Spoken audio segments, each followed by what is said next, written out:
So I just finished the first pass on the ceiling in the living room.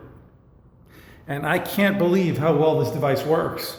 It's the DryWallSander, and I used 60 grit paper, and I only used one disc, and I did the entire ceiling. And I have to tell you, it did a great job.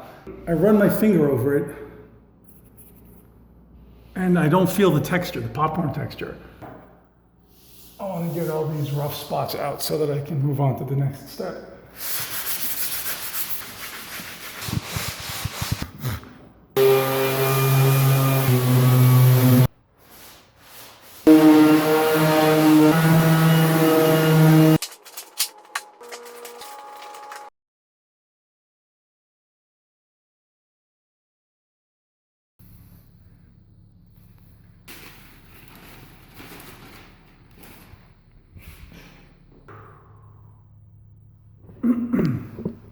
Yeah, I think I'm done.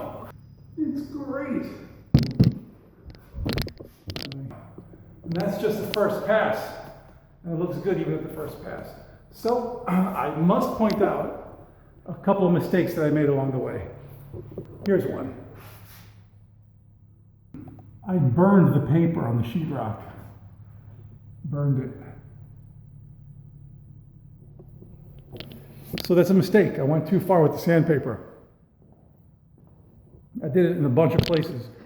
This is why they tell you don't use a power tool, do it by hand, because it's entirely possible to just tear right through the paper of the sheetrock. So I need to put that special primer on it. Guess what? I already have that primer. I thought ahead when I was at Home Depot last month. I picked up a can of that primer. So it's a special primer that patches exactly that problem. So I am not worried about that problem. The ceiling is now nice and smooth. Looks better and feels better. So that's it for the ceiling in here. I'm going to do two more passes with higher grit sandpaper, take it up to 220. It'll be nice and ready for paint, and then I'll be able to use the room. The way it's intended to be used. But right now, I'm going to say hard part's over, and it's a good thing too, because I need to go take a shower.